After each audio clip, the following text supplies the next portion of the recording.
Hello friends, अस्सलाम वालेकुम। আমি নুসরাত জানাচ্ছি আজকে আমি তোমার সাথে শেয়ার করবো responsive element landing page design part 4 make responsive hero section Bangla, অর্থাৎ responsive element landing page design part 4 এর মধ্যে আজকে আমি তোমার সাথে শেয়ার করবো কিভাবে আমরা আমাদের হেরো সেকশন রেসপন্সিভ করতে পারি। এখন কাজটা করার জন্য এখন আমরা বলছি কি যে রেসপন্সিভ এলিমেন্ট ল্যান্ডিং পেজ ডিজাইনের পার্ট 4 এর মধ্যে তোমার সাথে এই বিষয়ে শেয়ার করবো। তাছাড়া আমার চ্যানেলে আমাদের এই বিষয়গুলো যে পার্ট 1 থেকে শুরু করে পার্ট 3 পর্যন্ত কিন্তু এই আমাদের রেসপন্সিভ এলিমেন্ট ল্যান্ডিং পেজ ডিজাইনের বিভিন্ন বিষয়ের উপর আলাদা আলাদা ভিডিও আমার চ্যানেলে দেওয়া আছে। তোমার চাই সেই ভিডিওগুলো আমার চ্যানেল থেকে দেখতে পারবো। এখন কাজটা করার জন্য আমাদের এটা আমরা মিনিমাইজ করি। করার পর এখন আমাদের ওয়ার্ড পেজের সাইটটা ওপেন করা আছে। ওপেন করা থাকার পরে এখন বিষয়টা করার জন্য সেক্ষেত্রে কিন্তু আমরা আমাদের এই যে এখানে আমরা এই যে পেজ অপশনে ক্লিক করবো। পেজ অপশনে ক্লিক করার পর আমরা যেই পেজে কাজটা করবো সেই পেজের উপর কাজটা রাখার পরে এই যে আমাদের এডিট উইথ এলিমেন্টারি অপশন আমরা ক্লিক করবো। তো ক্লিক করলে কিন্তু আমার মতো তোমাদের এরকম ইন্টারফেস চলে আসবে। তো এটা আমার ওপেন করা আছে। এখন এখানে ক্লিক করার পরে এখন যখন আমার এরকম আসবে, আসার পরে এখন আমাদের এই যে এখানে এর আগের ভিডিওতে আমি তোমার সাথে কি বিষয়ে শেয়ার করছিলাম যে কিভাবে আমরা হেরো সেকশনে বিষয়টা করতে পারি, তৈরি করতে পারি, সেই বিষয়টা শেয়ার করছিলাম। এখন বিষয়টা আমাদের এখান থেকে এই যে কাজটা আগের ভিডিও তোমার সাথে শেয়ার করছিলাম সেই কাজটা এখানে কিন্তু করা আছে। এখন এটা থাকার পরে এখন বিষয়টা করার জন্য সেই ক্ষেত্রে এখন আমরা আমাদের এখন এই যে আমাদের যে এখানে হেরো সেকশনটা আছে এটা আমরা কিভাবে রেসপন্সিভ করতে পারি। এখন কিন্তু এই যে আজকে তোমার সাথে এই যে আমাদের যে বিষয়গুলা এটা আমার এখানে যে কাজগুলো করা আছে রেসপন্সিভ মানে কি বোঝায়, যেটা আমাদের বর্তমানে যে আমরা ডেস্কটপ মোডে এভাবে দেখতে পারতেছি না, যে আমাদের ট্যাবলেটে যখন মানে আমরা রেসপন্সিভ করবো, যে যখন আমাদের এখানে কি করবে কাস্টমার্সরা যখন আমাদের এই সাইডের মধ্যে এই পেজ যারা যখন এই যে কাজগুলো দেখবে দেখার পর তারা ট্যাবলেটে কিরকম দেখতে পারবে, তারা মোবাইলে কিরকম দেখতে পারবে, সেই বিষয়গুলো অনেক ডিভাইস দেখতে গেলে কিন্তু উল্টাপাল্টা হয়ে যায় বিষয়গুলো। তো সেই বিষয়গুলো আমরা রেসপন্সিভ করে বিষয়গুলো আমরা একটু সেট আপ করবো। তো তোমরা বিষয়টা দেখতে থাকো, তাহলেই বুঝতে পারবে কি কাজটা করে। এখন বর্তমানে এখন আমাদের যে যে সাইটটা আছে, এখন এই যে কাজগুলো এখানে আছে এগুলো কিন্তু বর্তমানে আমি ডেস্কটপ বোর্ডে এইভাবে দেখতে পারতেছি। এখন ধরো এই কাজগুলোকে ধরো আমি যদি এখন এই ট্যাবলেটে এখানে ক্লিক করে যে ট্যাবলেট মোডে দেখি, এখন যখন আমাদের কাস্টমার্সরা আমাদের এই কাজগুলো তারা ট্যাবলেট মোডে দেখবে তখন কিন্তু তারা এইভাবে দেখতে পারবে। তো ট্যাবলেট মোডে কিন্তু মোটামুটি আমাদের যে ভালোই কিন্তু দেখা যায়, ট্যাবলেট মোডে কিন্তু মোটামুটি এখানে সুন্দরই দেখাচ্ছে। এখন ধরো আমাদের কিন্তু এখন যদি আমরা মোবাইল এই মোডে আসি, মোবাইলে যখন আমাদের এখানে ভিউয়ার্সরা আর কি আমাদের কাস্টমার্সরা যখন মোবাইলে আমাদের এই সাইটের এই যে কাজগুলো দেখবে তখন তারা কিন্তু দেখো একটু উলট পালট হয়ে গেল না। যখন ডেস্কটপে তারা কাজগুলো দেখবে এরকম দেখাচ্ছে, ট্যাবলেটে যখন তারা দেখবে তখন সুন্দরই দেখাচ্ছে। কিন্তু আমরা যখন মোবাইলে তখন আমাদের কাস্টমার্সরা এই যে ইস্যুগুলো দেখতে যাবে তারা কিন্তু এই যে এইভাবে দেখতে পারবে। দেখো এই যে এইভাবে কিন্তু তারা দেখতে পারবে, এই যে এরকম এই যে এইভাবে তারা কিন্তু দেখতে পারবে, মানে একটু উলট পালট না। এখন এই বিষয়গুলো যে আমরা কিন্তু এইভাবে আমরা রেসপন্সিভ করে দেখতে পারতেছি। এখন বিষয়গুলো আমরা একটু ঠিক করে নিব। তো ঠিক করলে আমাদের যেন আমাদের কাস্টমারদের যেন আমাদের এই যে যখন তারা আমাদের সাইটটা মোবাইলে দেখবে তাদের যেন দেখতে এরকম এই যে এরকম পছন্দ না দেখা যায় এবং তাদের যেন দেখতে অসুবিধা না হয়, সেই বিষয়টা আমরা এই যে মোবাইল এই মোডের মধ্যে আমরা সেট করার জন্য এখন ধরো প্রথমে আমরা এই যে এখান থেকে আমাদের যেটা আছে স্ট্রাকচার, এখানে আমি ক্লিক করি। স্ট্রাকচারটা না থাকলে আমরা এই যে নিয়ে আসবো। নিয়ে আসার পরে যে আমি হেরো ব্যানার এখানে ক্লিক করলাম, এই যে কাজগুলো এখানে আমার করা আছে। এখন প্রথমে ধরো আমরা বিষয়টা করার জন্য এই যে প্রথমে আমাদের এটা কিন্তু ঠিকই আছে উপরের এটা, এই আমার যে এখানে কাজটা এখানে করা আছে। এখন এই কাজটা ধরো এই যে এখানে যে হিডিং এর এখানে বিষয়টা আমাদের এদিকে করা আছে, এটা আমাদের ধরো এখানে আমরা এডিট হিডিং বা আমরা এই যে এখানে আসার স্ট্রাকচার আসার পরে যে হিডিং, তো আমরা যে কোনো এক জায়গায় আমি ক্লিক করি এডিট হিডিং এ ধরো ক্লিক করলাম। ক্লিক করা বর্তমানে কিন্তু হিডিংটা এই লেখাগুলো এখানে করা আছে এবং আমি যদি স্টাইলের মধ্যে আসি টিপোগ্রাফিতে আসি হিডিং এর সাইজটা কিন্তু অনেক বড় দেওয়া আছে। এখন হিডিং এর সাইজটা বড় দেওয়া আছে বলে কিন্তু এই যে লেখাগুলো এভাবে ভেঙে যে এভাবে কিন্তু হয়ে গেছে। এখন ধরো আমরা আমাদের হিডিং এর যে সাইজটা এটা ধরো আমি এখানে একটু কমিয়ে দিই তাহলে হবে। তো এখন আমাদের ধরো হিডিং এর সাইজ একটু আমরা চাইলে এখানে কমিয়ে দিতে পারি। তো এখন ধরো এই যে আমার এত দেওয়া আছে, আমি একটু কমিয়ে দিই, কমিয়ে দিলে কিন্তু বিষয়গুলো ঠিক হয়ে যাবে। আমি এখান থেকে আমি সাইজ দেখাতে পারি, লেখাও দিতে পারি। তো আমি এখানে সাইজ আমরা এখানে কত রাখলাম, ধরো আমি এই যে এতটুকু রাখলাম।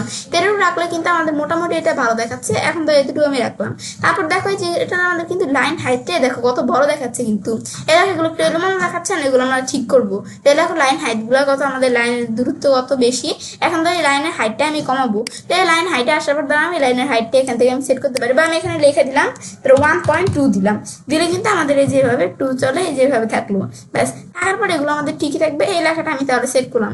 ব্যাস, এই লেখাটা সেট করার পরে তারপর ধর আমি এখান থেকে আমাদের এই যে এখানে ইটা আছে, এখানে আমরা যদি যে এখানে আমাদের এই যে জায়গায় আমি ক্লিক করি, এই যে আমার এটা কিন্তু এই যে কাজটা এখানে করা আছে, এই লেখাটাও ধর কিন্তু একটু বড় বড় দেখাচ্ছে না, এভাবে ভেঙে ভুঙে যে এভাবে চলে আসছে।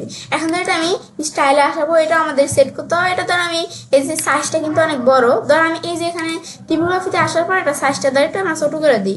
তো সাইজ 20 দেওয়া আছে, ধর আমি এখানে আমরা কত করে দিলাম, ধর আমি এখান থেকে আমাদের এই যে 80 করে দিলাম। 80 করে দিয়ে আমি ধর 70 করে দিলাম। 70 করে দিলে এই যে 17 করে দিলাম। এই দেখো সাইজটা কিন্তু এখন মোটামুটি কিন্তু চলে। এই দেখো সাইজটা এই যেভাবে কিন্তু দেখাচ্ছে। এই সাইজটা আমি দেখলাম, তাহলে কি কাজটা করে, এটা দেখার পরে তারপর এইটার পরে এরপর এই যে দেখা আমার যে ইটা আছে, এই যে আমরা যখন ডেস্কটপ মুভিতে দেখি যে এই যে বাটনটা আছে এটা কিন্তু এই পাশে থাকে, এখন এটা ভেঙে এভাবে চলে আসছে। এখন ধর আমরা এই যে এটা আমাদের যেটা আছে না, এই যে আমাদের এটা কিন্তু একটা ফর্ম বলতে পারি আমি। এখন এটার মধ্যে ধর আমি এখানে আমরা ধরো এই যে জায়গায় আমি ক্লিক করি, এডিট ফর্মে ক্লিক করলাম, এখানে ক্লিক করে আমি আনতে পারি, এই যে আমরা ফর্মে ক্লিক করে আনতে পারি। আসার পর তার আমি এই ফর্মটা যেটা আছে এখন এই যে আইটেমের এটার মধ্যে আমি ক্লিক করলাম, তার কলামের উইথটা ডিফল্ট দেওয়া আছে, এটার কলামের উইথটা আমি 80 করে দিলাম। এবং আমার যে বাটনটা আছে এই বাটনটার ধরে এখান থেকে কিন্তু আমরা ডিফল্ট এটা কলাম উইথ বাটনে দেওয়া আছে, তার কলাম উইথটা আমি 20% করে দিলাম। এখন দেখো এই যে আমাদের কিন্তু ডেস্কটপের মতো, এই যে ডেস্কটপে যেমন দেখায় এই দেখো মোবাইলেও কিন্তু এই যে আমাদের এরকম এই যে বাটনটা এই যে এইভাবে চলে আসছে। কিন্তু এত বিষয়গুলো একটু সাজাচ্ছি আমরা। তারপর আমার এই এখানে যেগুলো আছে এগুলো সব ঠিকই আছে। এই যে আমার যে ইটা আছে এদেরও এখানে এই যে কাজটা এখানে করা হচ্ছে, ইমেজটা দেখতে পারতেছি। এদের ইমেজটা কিন্তু একটু এই যে কেমন এই যে মাঝখানে দেখাচ্ছে। এখন ধরো ইমেজটা একটু আমরা এই পাশে নিয়ে আসবো। তো এই ইমেজটার মধ্যে আমি ক্লিক করি বা আমি দিই এই যে আমাদের এই ফিডব্যাক র্যাপারে আসার পরে এই যে আমরা যদি এই যে এখানে লেফট কন্টেনারে ক্লিক করি, যে কোনো ধরো ক্লিক করি, এখন ধরো এই যে ইমেজটার উপর এডিট ইমেজে ক্লিক করলাম, ক্লিক করে ইমেজটা আমি দেখতে পারতেছি না, দেখতে পারতেছি কিন্তু। এখন ধর আমরা আমাদের এই যে স্টাইলে আমরা এখানে আসি, আর ব্যাস এখানে আসার পরে এরপর ধর আমাদের ইমেজগুলো আমরা এখানে কি করবো, ধর ইমেজটা এগুলো আমাদের ঠিকই আছে, তার আমি এখান থেকে আমরা একটু আমাদের ইমেজটা এখান থেকে আমরা একটু বিষয়টা সেট করে দেবো। তার আমি একটু অ্যাডভান্স অপশনে আসি, আসার পর ইমেজটা এইভাবে দেখাচ্ছে না, এখন ধর ইমেজটা একটু আমরা এই যে যেটা অ্যালাইন আছে না, অ্যালাইনটা ধর আমি স্টার্টে করে দিলাম। স্টার্টে করে দিলে দেখো ইমেজটা কিন্তু এই পাশে চলে আসছে। এখন ধরো ঠিক আছে, তারপরে এই যে ধরো এইটা কিন্তু একটু এই যে এখানে থাকার কথা, এটা নিচে পড়ে গেছে, তো আমাদের এটা মোটামুটি আমাদের সুন্দর দেখা যায়, তাই আমি এভাবেই রাখলাম। ব্যাস এখন ধরো বিষয়গুলো রাখলাম না, এখন এই যে আমরা বিষয়গুলো সেট করে দিলাম না, তো যখন আমাদের কাস্টমার্সরা এখানে তারা যখন আমাদের এই যে সাইটটা তারা যখন দেখলে কিন্তু তারা এই সাইটটা এইভাবে সুন্দরভাবে তারা কিন্তু এইভাবে দেখতে পারবে। প্রথমে যখন আমরা আমাদের সাইটে ঢুকছিলাম আমাদের ডেস্কটপ মোডেও ঠিকই দেখাচ্ছিল, ট্যাবলেট মোডও ঠিকই দেখাচ্ছিল, কিন্তু আমি যখন মোবাইলে আমরা রেসপন্স করলাম তখন কিন্তু এটা একটু উলটপালট দেখাচ্ছিল। তো এই বিষয়গুলো আমি একটু ঠিক করে নিলাম। নেওয়ার পর তারপরে এখন যদি আমরা এই যে বিষয়টা যে এখানে হলো, এটা আমাদের কাজটা হলো কিনা দেখার জন্য ধর আমি এই যে এখানে প্রিভিউ চেঞ্জ এখানে ক্লিক করলাম, বা আমি পাবলিশও করতে পারি। ধর আমি এখানে প্রিভিউ চেঞ্জ দিলাম, প্রিভিউ চেঞ্জ দেওয়ার পর এখন ধরো আমার কিন্তু এটা ধরো যে ডেস্কটপ মোডে এইভাবে দেখাচ্ছে, তো এইভাবে দেখাচ্ছে না। এখন ধরো এটা আমি একটু আমাদের করার জন্য, এটা ঠিক করার জন্য মোবাইল মোডে কিরকম দেখায় সেটা দেখার জন্য, তো এটার উপর আমি মাউস ডাইনামাইটে ক্লিক করলাম। তারপরে যে ইন্সপেক্টের মধ্যে আমরা এখানে ক্লিক করলাম, ক্লিক করার পরে যে আমার কিন্তু ইন্সপেক্টের মধ্যে এখন ধরো এই জায়গায় আসার পরে এই যে আমার অপশনটা দেওয়া আছে টুগেল ডিভাইস টুলবার, এখানে আমরা ক্লিক করব। ক্লিক করার পর এখন ধরো আমাদের কিন্তু যখন আমরা এই টুগেল ডিভাইস টুলবারে ক্লিক করব, এখন ধরো কিন্তু এইভাবেই যে দেখাচ্ছে, এটা আমাদের এই যে রেসপন্স আকারে এইভাবে দেখাচ্ছে। এখন আমরা যখন আমাদের এই যে কিন্তু এইভাবে দেখাচ্ছে না, এখন ধর এটা কিন্তু এই যে সাইজ একবারে কমে গেছে, আমি ধর একটু এইভাবে রাখলাম, এই যে আমরা আমাদের 75% রাখলাম। এখন যখন আমাদের ভিউয়ার্সরা মানে আমাদের কাস্টমার্সরা যখন আমাদের এই মোবাইল ডিভাইসে যখন তারা আমাদের সাইটটা দেখবে, তখন কিন্তু তারা এইভাবে কিন্তু আমাদের সাইটটা দেখতে পারবে। এখন আগে যখন আমরা যে এখানে দেখতাম, এখন কিন্তু একটু উলট পাল্টা ছিল না, এখন ঠিক করার পর কিন্তু এই যে এইভাবে সেট হয়ে গেল। তারপর ধর আমি এখানে আমরা এই মোবাইল ডিভাইস এত পার্সেন্ট যে এইভাবে শো করতেছে না, এই যে মোবাইলে এইভাবে শো করতেছে না, এখন যে এখানে ক্লিক করলে বিভিন্ন ডিভাইসও কিন্তু আছে। ধর আমি এখানে এই যে রেসপন্স আমাদের সি আকারে দেওয়া আছে, ধর আমি যখন আইফোন এক্সআর আমাদের কাস্টমার আইফোন এক্সআর এই যে মোবাইল দিয়ে দেখলে তারা কিন্তু এইভাবে দেখতে পারবে বিষয়গুলো, এটা সুন্দর কিন্তু দেখাচ্ছে। তারপর ধর যে আইফোন 14 প্রো ম্যাক্স এটার মধ্যে ক্লিক করলাম, এটার মধ্যে ক্লিক করলে কিন্তু আমাদের এই সাইটটা কিন্তু যেভাবে দেখতে পারতেছি। ব্যাস এটা করার পরে তারপর ধর এই বিষয়টা যখন আমি এখানে সেট করলাম, করার পর তারপর আমি ধরো এখান থেকে আমরা ধরো এই যে আমরা এখানে রাখলাম কি আমাদের যে সারফেস প্রো 7 এটা দিলাম, এই যে এভাবে কিন্তু একটু সুন্দর দেখাচ্ছে, এভাবে কিন্তু যে মোটামুটি চলে এভাবে দেখাচ্ছে। তারপর আবার আমি ধরো এই জায়গায় আসি, আমি ধরো আর কোন ডিভাইসটা ধরো আমি এই যে স্যামসাং গ্যালাক্সি, এখন ধরো এই ডিভাইসটার মধ্যে ক্লিক করলাম, এই যে এভাবে দেখাচ্ছে, এই দেখাগুলো কিন্তু সুন্দরই দেখাচ্ছে। তো আমি এখন এই যে যখন বিষয়গুলো এই যে আমরা এভাবে দেখি, এই দেখো বিষয়গুলো কিন্তু এভাবে দেখাচ্ছে, যে মোবাইল ডিভাইসে কিন্তু এভাবে দেখাচ্ছে।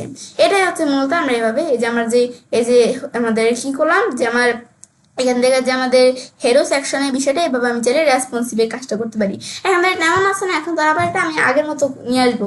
নিয়ে আসার জন্য আমি এখান থেকে এটা আমরা টগল ডিভাইস এটা আমি উঠে দেওয়া, এটা আমি ক্লোজ করে দিলাম। ক্লোজ করে দিলে যে আবার এরকম চলে আসলো। এটাই হচ্ছে মূলত আমাদের এই যে আমরা এভাবে আমাদের যে কি করতে পারি, যে আমাদের হেরো সেকশনটা আমি রেসপন্সিভ করতে পারি। ব্যাস বিষয়টা করার পরে তবে আমি চাইলে কাজটা করতে পারি। এলিমেন্টর আমাদের responsive Elementor landing page design part 4 এর মধ্যে আজকে আমি তোমার সাথে কি বিষয়ে শেয়ার করলাম, যে কিভাবে আমরা আমাদের হেরো সেকশন রেসপন্সিভ করতে পারি। তো ফ্রেন্ডস, আমার আজকের ভিডিও তোমাদের ভালো লেগেছে, আমার চ্যানেলটি সাবস্ক্রাইব, লাইক, কমেন্ট সবার সাথে শেয়ার করবে।